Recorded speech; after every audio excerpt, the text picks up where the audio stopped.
Hello दोस्तों, मैं Rakesh Kumar Yadav progress coaching classes की यूट्यूब चैनल पर आप लोगों का तहे दिल से स्वागत करता हूं। और बिलियन के पार्ट 1, पार्ट 2 और पार्ट 3 वीडियो आप लोगों को प्रोवाइड कराया जा चुका है। बिलियन की सांद्रता व्यक्त करने की एक अंतिम विधि जो थी, कुछ कारणों की वजह से आपको हम पार्ट 3 वीडियो में प्रोवाइड नहीं करा पाए, तो प्रयास करते हैं कि एक छोटे से वीडियो के जरिए आप लोगों को बिलियन के किसी भी बिलियन में विलेय और विलायक के मोल प्रभाज ज्ञात करने की विधियों का पूरा वर्णन करते हैं और उसके बाद सांद्रता व्यक्त करने की सारी विधियां समाप्त होंगी। पार्ट 4 वीडियो ग्रुप में आपको ये प्रोवाइड कराया जाएगा और पार्ट 5 वीडियो में हम विलयन से जुड़े अन्य मुद्दों पर चर्चा करेंगे। फिलहाल देखते हैं किसी भी विलयन में किसी विलेय और विलायक के मोल प्रभाज कैसे ज्ञात किए जाते हैं। तो सबसे पहले मेरे बच्चों, हम याद करते हैं या जानने की कोशिश करते हैं कि मोल प्रभाज है क्या। मोल प्रभाज किसे कहते हैं?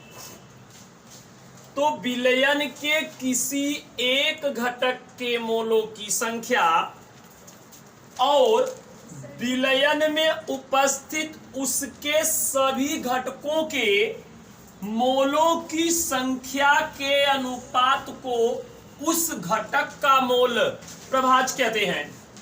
तो अगर विलेय का मोल प्रभाज ज्ञात करना हो तो विलेय के मोलों की संख्या बटे विलेय के मोलों की संख्या धन विलायक के मोलों की संख्या। आप यह ध्यान दीजिए, किसी भी विलयन में दो घटक अगर हैं, अगर विलयन द्विअंगी है, कैसा है? द्विअंगी विलयन है यदि, तो आप विलेय के मोलों की संख्या और विलायक के मोलों की संख्या रखेंगे। अगर मान लीजिए कभी कभी ऐसा भी होता है, द्विअंगी विलयन होता है या त्रिअंगी होता है या उससे भी अधिक होते हैं, तो अगर एक विलेय और दूसरा विलायक है तो हम विलेय के मोलों की संख्या को स्मॉल n मान ले या दूसरे घटक के मोलों की संख्या को यानी n1 प्रथम को n2 n3 और n4 से करते करते जाएंगे जितने भी घटक उस विलयन में मिले हों। दूसरी चीज, तो यहां पर आप यदि केवल विलेय के मोलों संख्या निकाल रहे हैं तो अगर आप कई घटक हैं तो जिस घटक के मोलों की संख्या निकालेंगे उसको यहां रखेंगे। उसके बाद अगर 4 घटक हैं तो यानी n1 plus n2 plus n3 plus n4 करते जाएंगे। यह जरूरी नहीं कि केवल हम 2 ही घटक दिया हो, उसमें 2 से अधिक भी घटक आ सकते हैं, कई घटक हो सकते हैं। जैसे अगर कोई विलयन हो जिसमें चीनी घुली हो, नमक घुला हो पानी में, तो अब आप कहेंगे कि किसे विलेय कहें, किसे विलायक कहें। सर ने तो सिर्फ यही बताया कि केवल 2 घटक होते हैं, एक विलेय और एक विलायक। अब समझ में ये नहीं आ रहा है कि चीनी को विलेय माने या नमक को विलेय माने। वहां विलेय दोनों चीजें हैं बेटा, क्योंकि अगर परिभाषा के अनुसार देखा जाए तो जब विलेय और विलायक की डिफिनीशन आपको बताई गई तो उसमें हमने आपसे क्या बताया था कि विलयन के जिस घटक की भौतिक अवस्था विलयन जैसी रहे उसे विलायक कहेंगे और दूसरे घटक को विलेय कहेंगे। तो बेटा अगर चीनी, नमक और पानी अगर तीनों मिश्रित हैं तो जाहिर सी बातें हैं कि पानी की भौतिक अवस्था विलयन जैसी होगी, अर्थात कह सकते हैं कि पानी विलायक होगा। बाकी चाहे चीनी हो चाहे नमक, दोनों चीजें दोनों वहां विलेय कही जाएंगी। तो यह जरूरी नहीं कि उसमें कोई एक ही पदार्थ घुला हो सकता है कि उस विलयन में विलेय 3 भी हो सकते हैं, 2 भी हो सकते हैं, 1 भी हो सकते हैं या उससे कम या अधिक भी हो सकते हैं, एक से कम तो नहीं ही होगा, कोई विलेय है तो कम से कम एक होना चाहिए। तो विलेय का मोल प्रभाज यानी विलेय के परिभाषा के अनुसार यानी विलयन के किसी एक घटक के मोलों की संख्या, यानी जिस घटक का निकालना है उसके मोलों की संख्या और उस विलयन में उपस्थित उसके सभी घटक, यानी विलेय के मोलों की संख्या धन विलायक के मोलों की संख्या। यदि विलेय 3 या 4 हो तो प्रथम विलेय के मोलों की संख्या, द्वितीय विलेय के मोलों की संख्या, तृतीय विलेय के मोलों की संख्या आप इस तरीके से रखकर निकाल सकते हैं। कहने का मतलब अगर मान लीजिए कई चीजें हैं, एक विलेय के मोलों की संख्या n1, दूसरे की n2, तीसरे की n3, चौथे की अगर n4 हो तो आप क्या करेंगे, तो जब n1 का मोल प्रभाव निकालेंगे तो n1 बटे क्या कर देंगे, n1 plus n2 plus n3 plus n4। यानी आप अगर n2 का निकालेंगे, n2 का मोल प्रभाव बराबर n2 के मोलों की संख्या, n1 के मोलों की संख्या, n2 के मोलों की संख्या, n3 के मोलों की संख्या और n4 के मोलों की संख्या। जब n3 का निकालेंगे तो n3 के मोलों की संख्या, n1 के मोलों की संख्या, n2 के मोलों की संख्या, n3 के मोलों की संख्या और n4 के मोलों की संख्या, यानी जितने भी घटक दिए हों, यानी जिस घटक का निकालेंगे उसके मोलों की संख्या और उस विलयन में उसके जितने भी घटक उपस्थित हों सभी के मोलों की संख्या के अनुपात को ही उस घटक का क्या कहेंगे, मोल प्रभाज कहते हैं। तो शायद आप मेरी बात समझ रहे होंगे। अगर आपको समझ में नहीं आता तो प्लीज एक बार आप लोग कमेंट करिएगा कि सर ये चीज समझ नहीं आई, हम फिर से उसको रिवाइज करेंगे।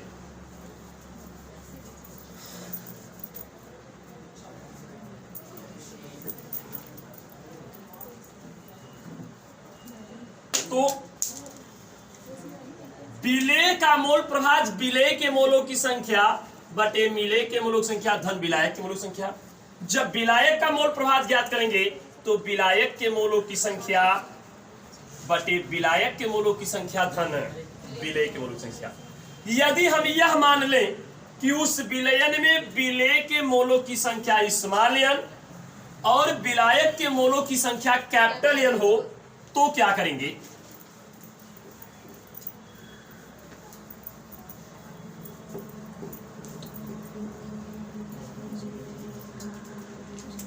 यानी विलेय के मोलों की संख्या स्मॉल n, विलेय के मोलों की संख्या स्मॉल n व विलायक के मोलों की संख्या कैपिटल N हो तो विलेय का मोल प्रभाज क्या हो जाएगा, विलेय के मोलों की संख्या स्मॉल n बटे विलेय के मोलों की संख्या धन विलायक के मोलों की संख्या।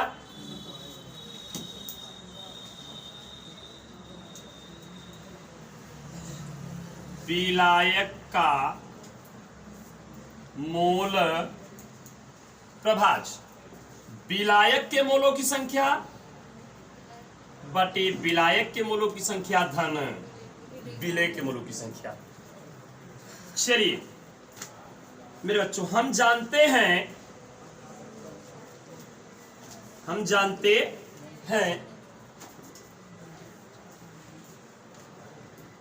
मोलों की संख्या,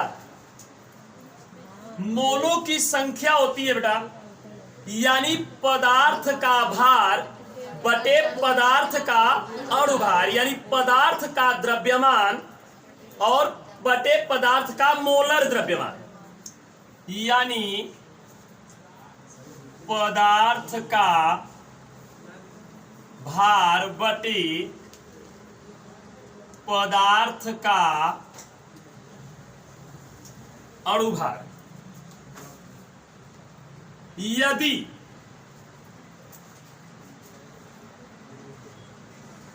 विलेय का भार स्मॉल w व अणुभार स्मॉल m तथा विलायक का भार कैपिटल W व अणुभार कैपिटल M हो तो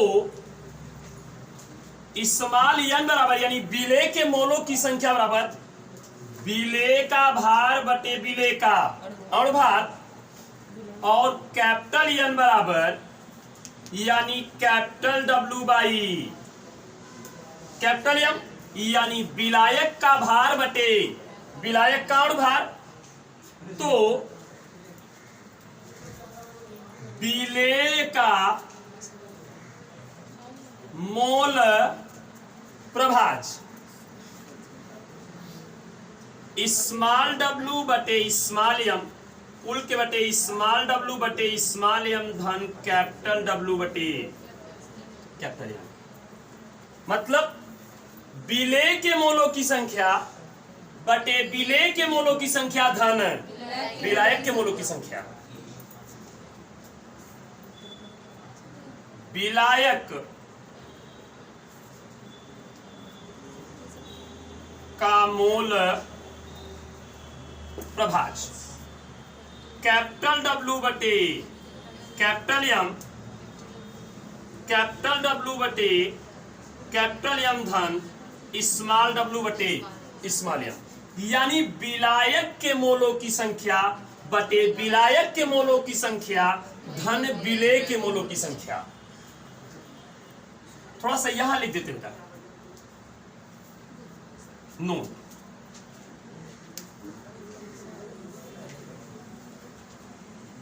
विलेय का मोल प्रभाज धन विलायक का मोल प्रभाज बराबर 1। ये ट्रिक याद रखिएगा यानी विलेय का मोल प्रभाज और विलायक के मोल प्रभाज का योग सदैव कितना होता है बेटा 1 होता है।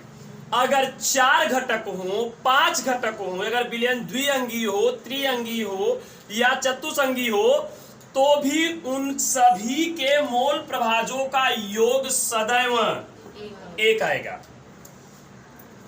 तो हम ये समझते बेटा कि आप शायद इन सारी चीजों को अच्छी तरीके से समझ लिए होंगे और आज का सेशन यही समाप्त करते हैं।